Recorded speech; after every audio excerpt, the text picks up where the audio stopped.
हमला रोकने के लिए कतर और ईरान के बीच डील हो गई है।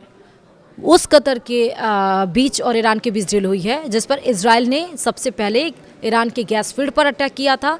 फिर उसका जवाब देने के लिए ईरान ने कतर के सबसे बड़े गैस फील्ड पर अटैक किया। हमला रोकने के लिए अब कतर और ईरान के बीच डील हुई है। तेहरान को क्या $6 अरब मिलेंगे? तुरंत ये 3 असर दिखाई पड़े हैं। नमस्कार, आप देख रहे हैं न्यूज़ 18 का डिजिटल प्लेटफॉर्म। मैं हूं आपके साथ श्रुति श्रीवास्तव। खाड़ी देशों पर ईरान के हमले के बीच कतर और तेहरान में एक साइलेंट डील की चर्चा है। इस डील का तुरंत 3 असर भी खाड़ी में देखने को मिल रहा है। इसके तहत पहली बार कतर ने आधिकारिक तौर पर ईरान के जंग से खुद को अलग कर लिया है। इतना ही नहीं, कतर ने एक बयान में अमेरिका और ईरान के बीच किसी भी तरह की मध्यस्थता नहीं करने की बात कही है। वहीं ईरान ने भी 20 मार्च के बाद कतर पर कोई हमला नहीं किया। कतर और ईरान के बीच यह डील कैसे और किस तरीके से हुआ है, इसको लेकर खाड़ी में अलग अलग तरह की अटकलें चल रही हैं। वहीं इजरायली वेबसाइट जे फीड के मुताबिक कतर और ईरान के बीच एक समझौता हुआ है। इसके तहत अगर ईरान कतर के तेल और गैस ठिकानों पर हमला नहीं करता है तो उसे $6 बिलियन दिए जाएंगे। दरअसल यह पैसा 2023 में अमेरिका ने कतर को दिया था। उस वक्त ईरान ने कुछ अमेरिकी कैदियों को छोड़ा था जिसके एवज में यह पैसा ईरान को मिलना था, लेकिन बाद में कतर इससे मुकर गया। अब इस डील के तहत कतर से ईरान को ये भी सभी पैसे मिलेंगे और ये पैसे सीधे ईरान की इस्लामिक रिवोल्यूशनरी गार्ड्स कॉर्प को दिए जाएंगे। ईरान की तरफ से इस्लामिक रिवोल्यूशनरी गार्ड ही पूरे जंग को लीड कर रही है। तो आपको बता दें कि इस डील का असर कैसे दिखा है तुरंत, वो आपको बता रहे हैं। दरअसल कतर के विदेश मंत्री ने अपने एक बयान में कहा है कि हम ईरान और अमेरिका जंग में कोई मध्यस्थता नहीं करेंगे, क्योंकि अमेरिका ईरान को यह भरोसा नहीं दिला पा रहा है कि उससे बात क्यों की जाए। मिडिल ईस्ट में कतर को सबसे शीर्ष मध्यस्थ माना जाता है। कतर ने ही अमेरिका को अफगानिस्तान के साथ डील कराया था।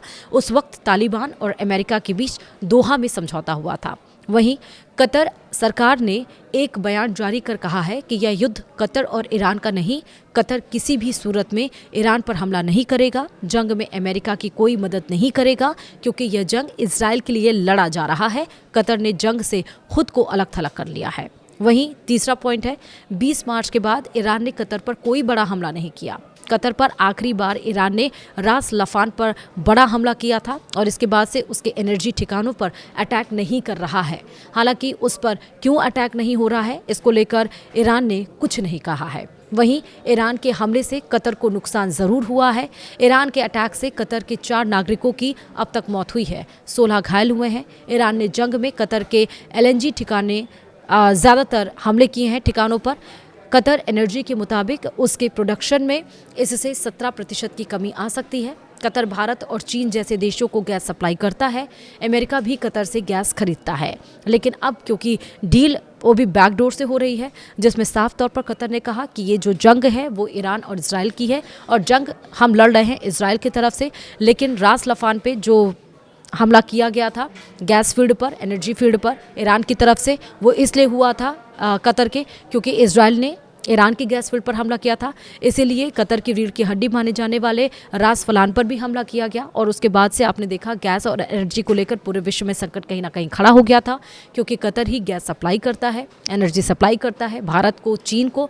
और लेकिन अब क्योंकि डील दोनों के बीच में हो रही है, तो अब कतर ने साफ तौर पर कहा है कि मध्यस्थता अगर ईरान और अमेरिका के बीच फिलहाल तो होने वाली नहीं है, और अगर होने वाली है तो वो ईरान की कोई हेल्प नहीं, अमेरिका की कोई हेल्प नहीं करेगा, क्योंकि अमेरिका भरोसा ही ईरान को नहीं दिला पा रहा है कि उससे बात क्यों की जाए।